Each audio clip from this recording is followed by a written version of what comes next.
All right. Well, thanks everyone for coming back. Hope you had a good coffee break. And we are in the home stretch of this really a fantastic day with such inspiring speakers. We're going to sort of shift things around a little bit and start this last session with the inspiration session, inspirational speaker. For that speaker, we're really lucky to have Liam Young. Now, Liam hopefully needs no introduction, because if he does need an introduction for you, that means you have not yet seen the exhibition Another World is Possible at the Art Science Museum, which Don mentioned at the beginning of today. It's a show co-curated by Liam and featuring much of his work in dialogue with that of others. Liam is a designer, director, and BAFTA-nominated producer who the BBC has described as the man designing our future. What he does is he presents these, let's say, alternate imaginaries for what the future might look like, drawing from science fiction, but also rooted very much in the current trajectories that we are on, hence rooted in reality and pragmatism, blurring the lines between dystopia and utopia, perhaps, but always drawing from an optimistic and hopeful stance. So, without further ado, please welcome Liam.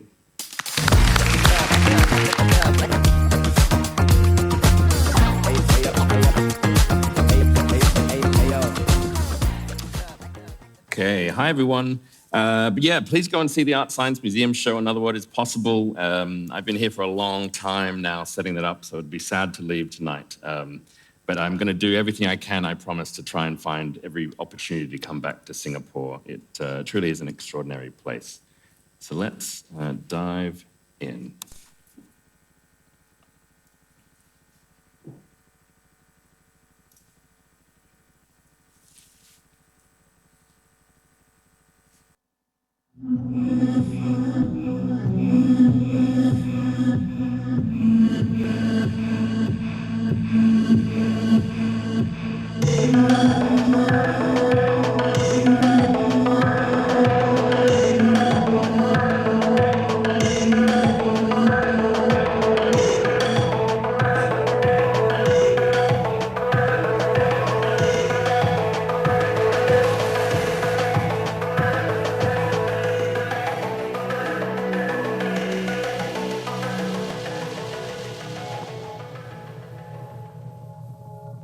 So I tell stories. I tell stories with and about space, more accurately.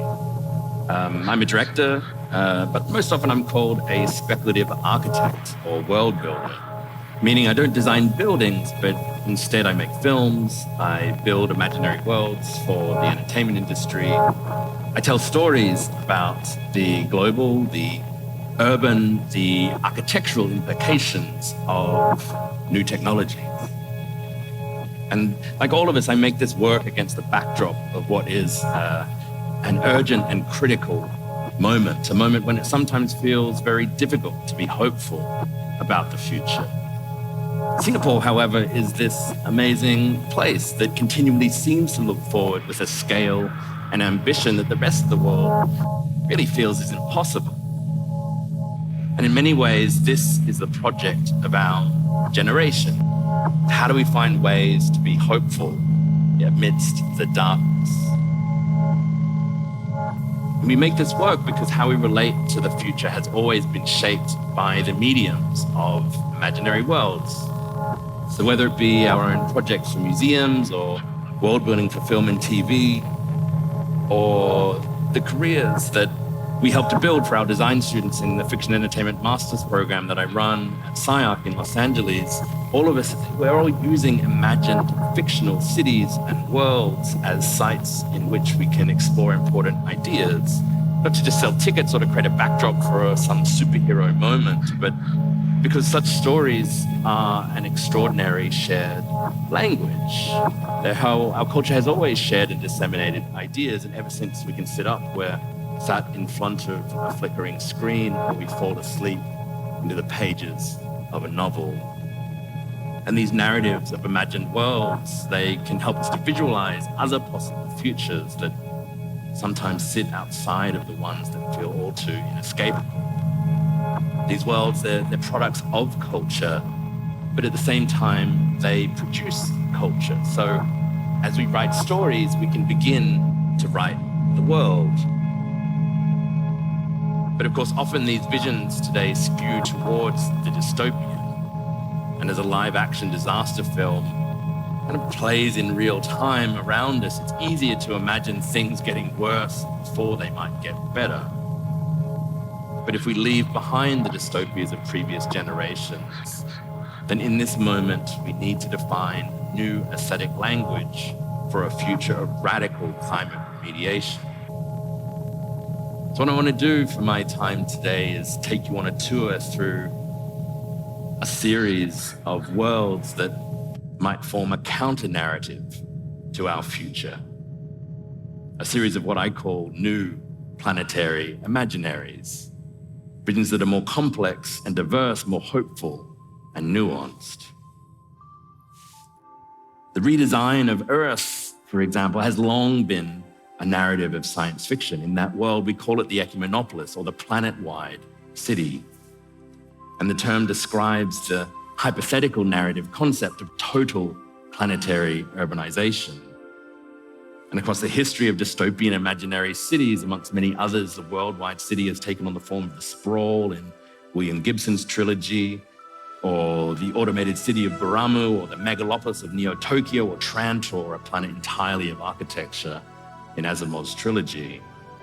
But of course, today, this ecumenopolis is no longer a fiction, and we're all already citizens of some kind of planetary city, because following centuries of colonization and globalization, never-ending economic extraction, we have remade the world from the scale of the cell to the tectonic plate. And we've forever changed the composition of the atmosphere, the oceans, and the earth with urban development.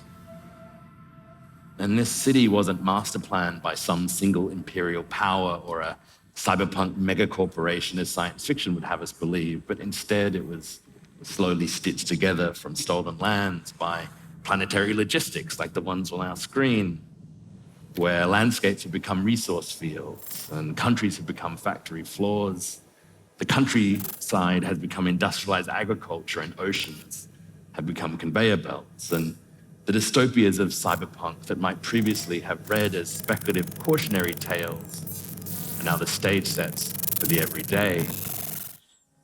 So in this moment without a future, as this catastrophe envelops us at a speed that makes it comfortable to ignore, I think it's important to move beyond the shadows of cyberpunk and just develop a new aesthetic language for our future. So to do this, I begin my process of world building with a deep engagement in the extremes of the present, and we travel around the world to atomize landscapes that lie behind the scenes of contemporary technologies. And our speculative narratives begin in this documentary work, and our process is one of extrapolation or exaggeration, using fiction to communicate ideas about our changing world.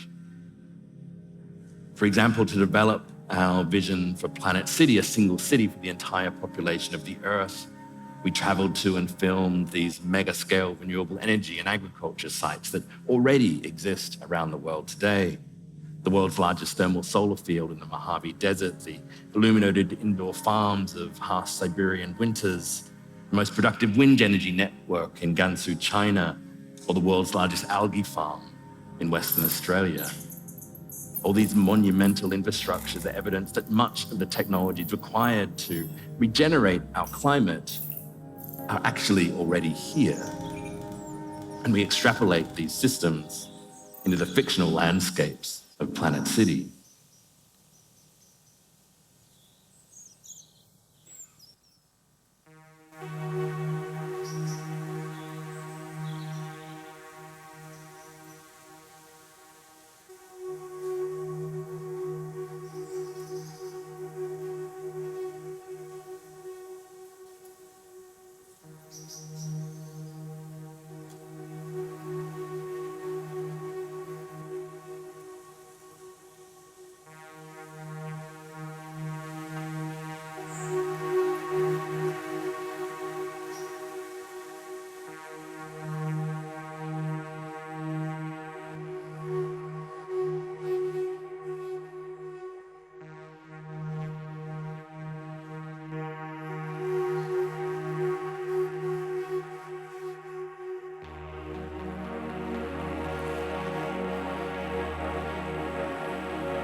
So I want us to all imagine that we're standing here alongside the canals of Planet City, a single city for 10 billion people. The entire population of the world is projected for 2050.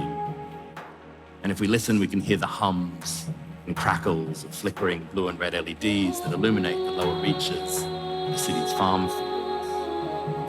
And it smells of soil and hard drives and sweet fruit. And we're bathed in the kind of purple sunrise over a new kind of wilderness.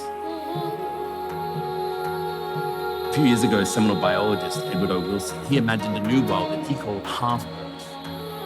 It was a plan to stave off mass extinction by devoting half the surface of the Earth completely to nature. Because for Wilson, the magnitude of the problems that face us are far too large to be tackled with small gestures, and any solution must respond to this extraordinary scale and urgency. But of course, the byproduct of Wilson's global park would be the massive consolidation of our existing cities and lifestyles that would be required to withdraw to this remaining 50% of Earth. Would any of us be willing to make such an extraordinary change? And what would our lives in this new world order look like?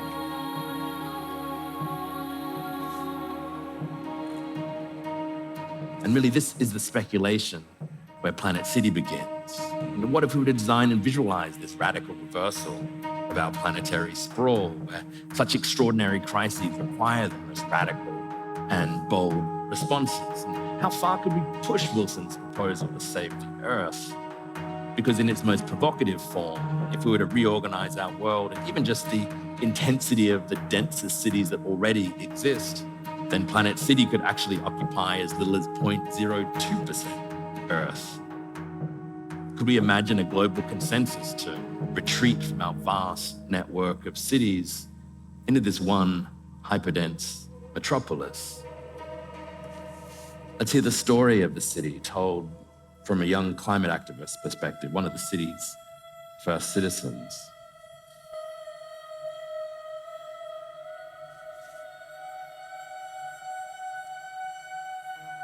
She arrived first. Her yacht dropped anchor. The first foundation of what would soon be our new world. It was just an idea. A hashtag, a post, a status update drifting across the network, waiting for people to listen. A deafening roar sometimes begins with just the softest whisper.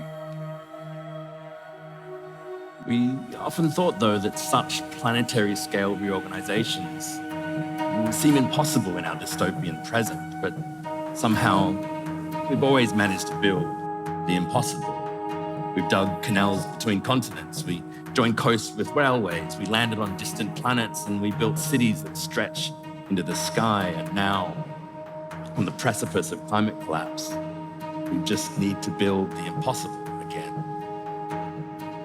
And we thought our generation lacked such visions, but hiding in plain sight, we'll already be making the world. The global supply chains, the extractive landscapes that have produced today's planetary-scaled city, they form a monumental megastructure so large that it has almost become invisible. In a world of bytes and bitcoins, of cyberspace and clouds, 90% of the world's cargo still travels across this network. But perhaps in our imaginary Planet City, we could think about how the global shipping fleet that used to smear matter ripped from the Earth across our global storefronts could be reversed to bring all that material back together again in the scenes of planetary culture and architecture, recomposed as the geological strata of this new kind of city.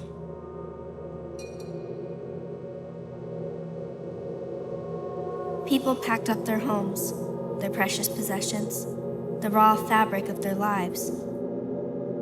They mined our old cities rather than virgin ground.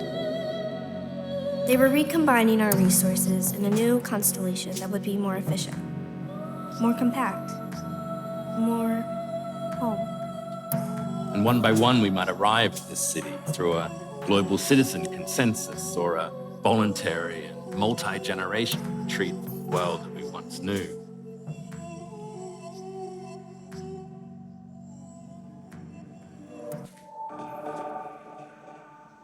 In the beginning, under a sky heavy with stars, the dreaming was clear and bright. We must dare to seemingly do these impossible things. This is After the End, written in collaboration with Aboriginal actor and activist Natasha Wanganeen. It's a time-lapse film that chronicles a new creation story for Australia, one of the world's largest producers of fossil fuels and the raw materials required for all of our technologies. Beginning 50,000 years ago, the film explores the journey of the earliest First Nation communities through colonization and its history of resource extraction, all the way through to a speculative and hopeful future when fossil fuels are banned and new energy infrastructures and communities emerge from within. And so the silence of the machines became the heartbeat of the new world. In this future powered by renewables now, island communities form above oil rigs turned into artificial reefs, while speculative indigenous space industries launch from retired gas plants.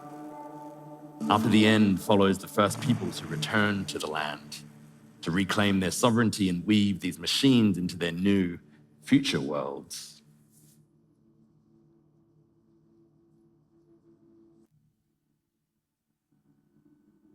We sliced them apart with flame, and in the sparks amongst the wreckage of the past, we begin to dance.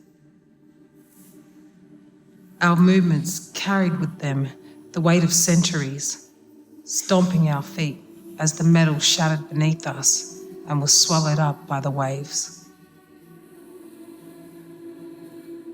And those machines that once roared and raged became the bones of new ancestral beings, growing a skin of coral and color and forming a vibrant reef amongst the wreckage.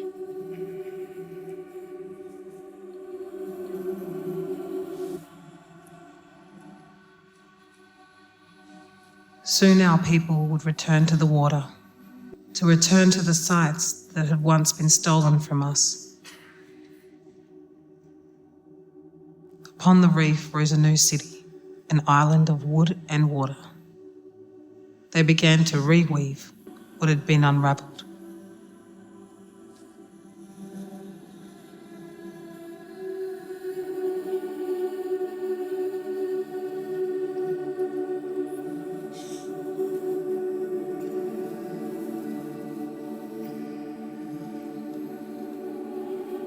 They seeded wildflower blooms where pits had once gaped open, stitching the ground back together again. The scars of the past remain, but they are no longer wounds.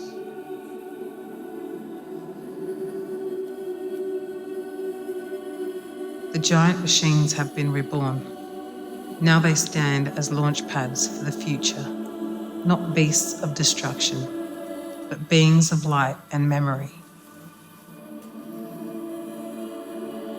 And here they forge satellites born of their own hands that will carry the stories of the Earth into the sky. These orbiting vessels of memory, storing the wisdom of 50,000 years in the stars, drifting endlessly to watch over the land, the sea, and its people.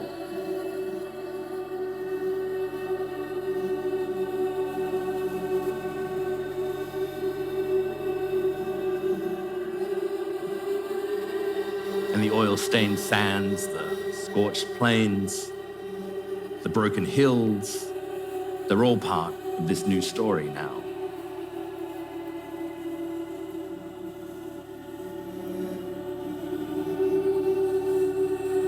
And where once the sky rumbled with the explosions of atoms and dynamites, they now watch the satellites fly, knowing that their stories would now be written into the stars.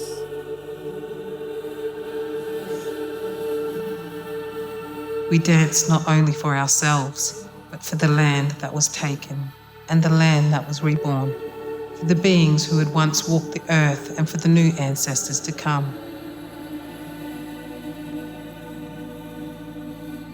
For the stories that live in every rock and every star.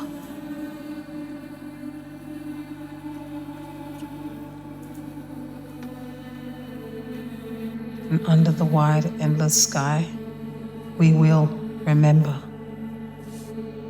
We will always remember.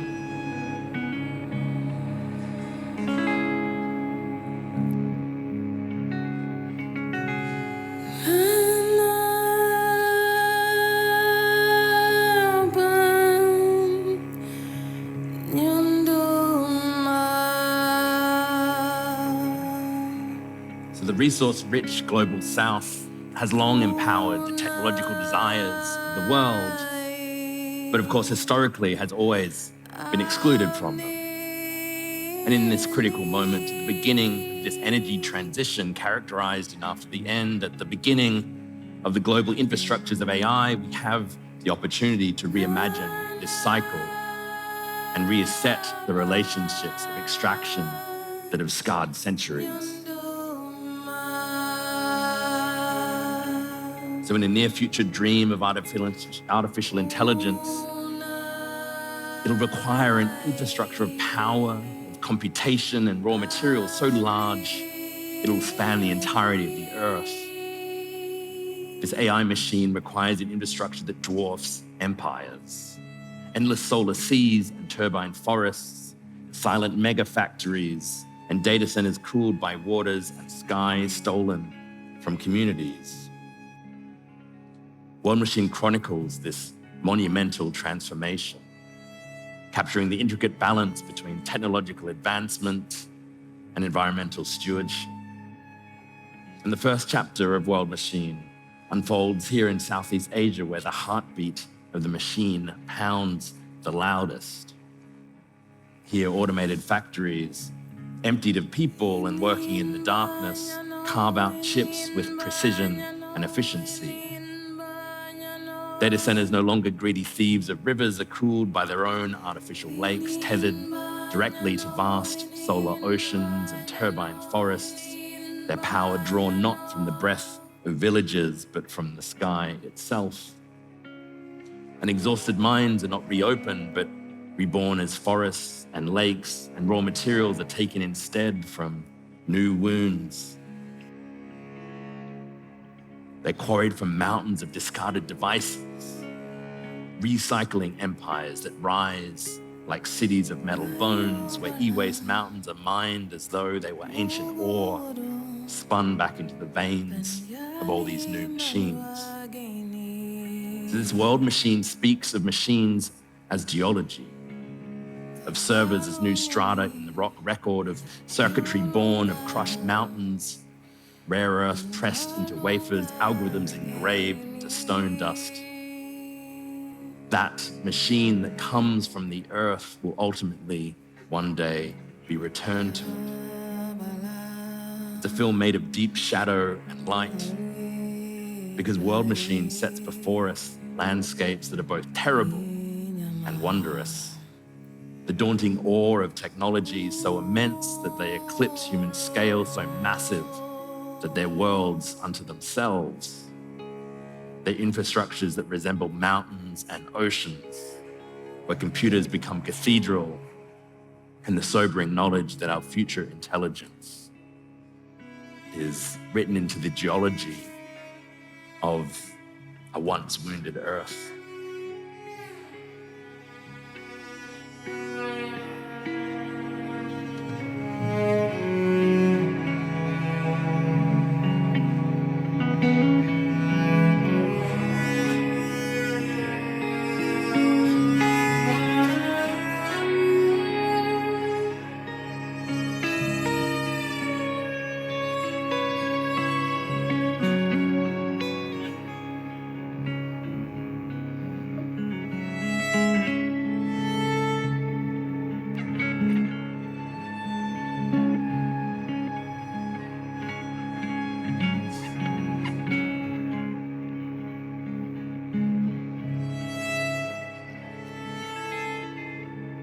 But even before we built World Machine, the technologies of AI are radically redefining who we are.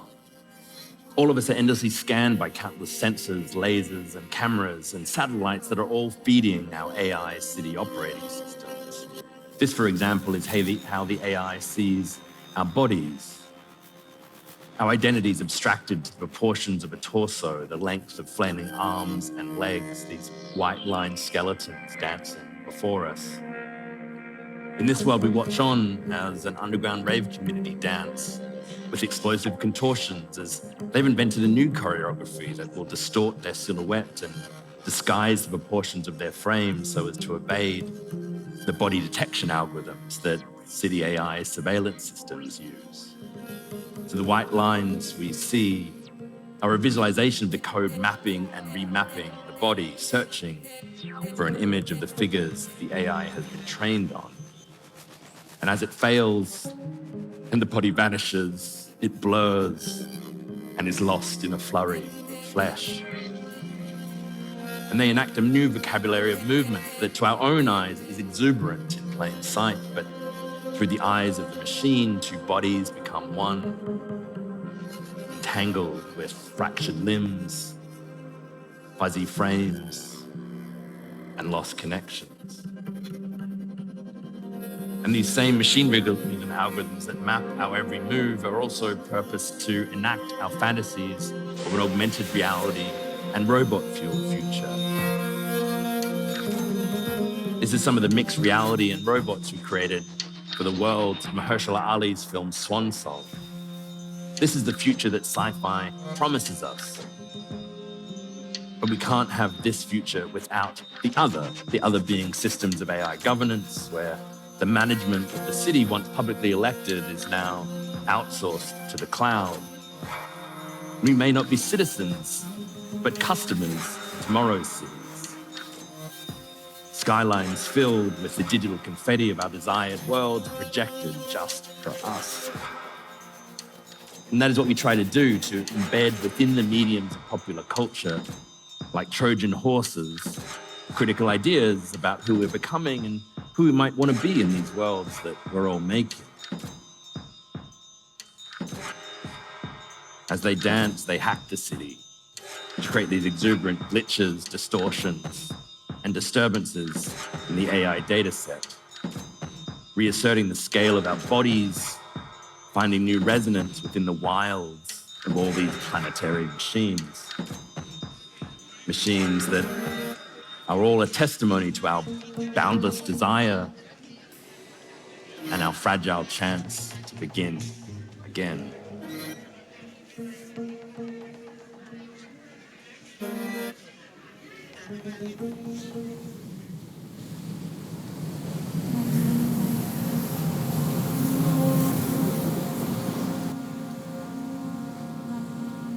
So today we must begin to build differently, to forge new planetary technologies that dream in wattage and wind speed. We know how to trap sunlight in silent glass, light harvesters drinking in the day like leaves in an artificial forest. Wind turbines rise on ocean spines. We know how to pull carbon from the air. We've taught steel how to inhale. But even if we were to build something like Planet City to end colonial extractionism after the end and grow back the great forests, they would still need our help to draw down the hundreds of years of billowing black smoke that already fills our skies.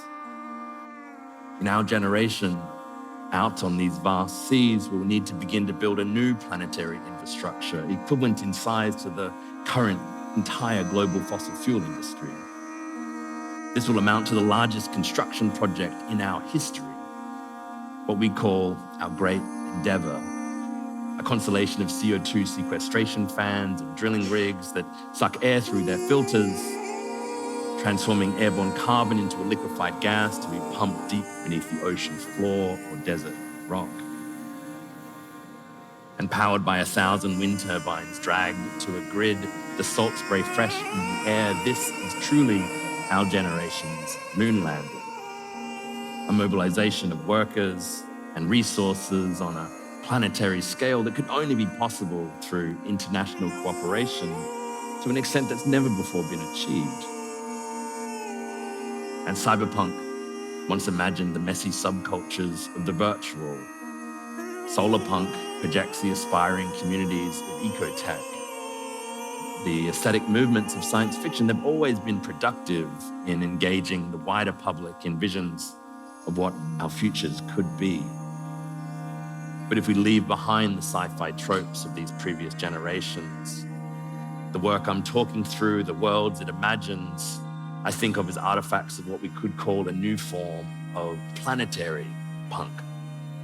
Worlds that embrace the ideological, the cultural consequences of planetary scale, collective action, infrastructural change, speculative geoengineering, and planetary adaptation.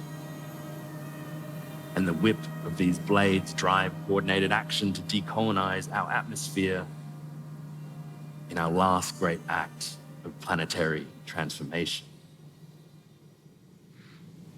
And all these worlds, they're a call to arms to ask us all to imagine that what kind of futures do we want to see and be a part of?